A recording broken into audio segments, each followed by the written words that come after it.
Oh, hey, yo. Your boob is not a bottle, so stop expecting it to act like one.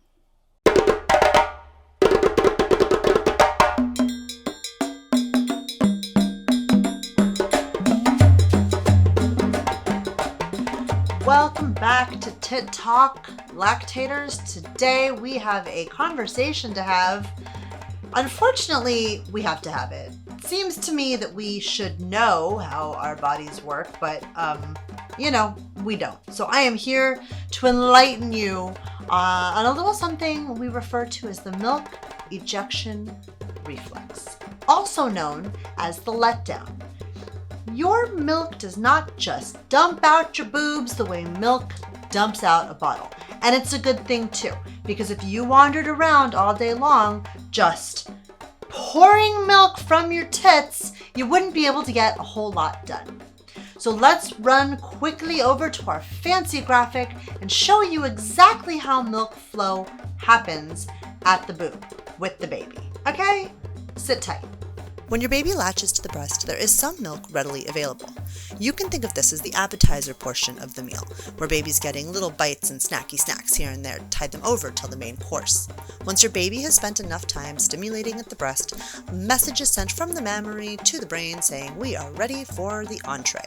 Your brain responds by sending a message back to the mammary asking it to please have the muscles around the milk sacs contract to forcefully eject the milk from the breast into the baby's mouth, where they will swallow to their heart's content until the milk flow itself begins to relax, at which point, if they are still hungry and need an additional course, they're going to have to start that process all over again.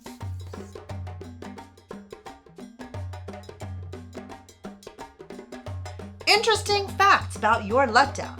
Your first letdown could take anywhere from a couple seconds to a couple minutes to get started, depending on a whole number of things that really kind of don't matter, and it will vary throughout the feed and the day.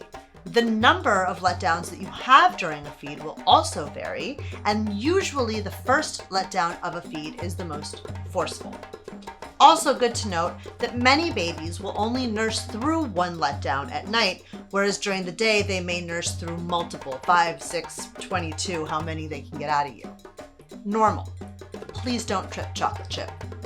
Another fun fact is there are actually signs to let you know that your milk is letting down or about to let down. Let's run through what some of those are. Signs you are having or are about to have a letdown. Uterine cramps. The hormone that squeezes out the baby also squeezes out the milk, so it stands to reason that if your milk is letting down, you will also notice cramps or contractions. It is normal to be very hungry or very thirsty when your milk is letting down, like cotton mouth. You may also find that you get very tired, which is why not falling asleep while breastfeeding isn't really an option. Just get safe and get comfortable and close those eyes. You may notice a tingling sensation running up and down your breasts. This will probably be more intense when your breasts are very full or if you are not particularly well hydrated. It is common for women to feel very happy or not. And some women feel nothing at all. Nada. Nothing till the milk starts to pour. All right, so now that you know how the milk comes out your boob and how you know it's coming out your boob, let's talk about why this happens, because perhaps it seems like the smarter move would be for instant gratification, baby gets on, flood of milk. Realistically though, it probably wouldn't be that great. Part of the reason the milk ebbs and flows over a feed is so that your baby has a chance to know that they're actually hungry. I'm sure we have all heard the adage that it takes 20 minutes for your stomach to tell your brain that it's full. Well, I can eat a whole pizza by myself in like 5 minutes, but my brain doesn't know I'm done yet, so my ass just keeps eating. We know that overfeeding is actually extremely dangerous for babies because their stomachs are what we refer to as open and do not actually have the ability to stretch particularly well, hence the spitting up when things get a little overfull. But overfeeding will be a whole different conversation. Suffice to say, it's not a good thing for babies, and it's really good that we slow them down so that they don't overdo it too quickly. Along those same lines, it's really important for your baby to be able to keep their oxygen levels up. It is very well documented that breastfeeding babies actually have much higher O2 sats, meaning levels of oxygen in their blood, than babies who are being bottle fed, for example, in the NICU where this shit is tracked. It is really important that they have a chance, after all that swallowing, to go, yeah, I'd like some more. Or, I'm done. They need to have a little bit of control, just a little.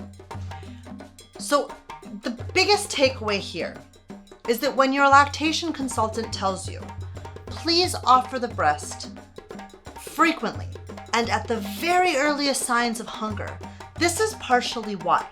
If it takes a minute for your milk to let down and your baby is already hangry because we've been either avoiding or ignoring or trying to extend time until it's feeding time, you end up with a baby who's gonna be real pissed and real unwilling to do work, right? A kid who is probably going to be too stressed to be able to focus on the mechanics of getting milk out the breast. If you just stick a bottle in their face, they're fine, instant gratification.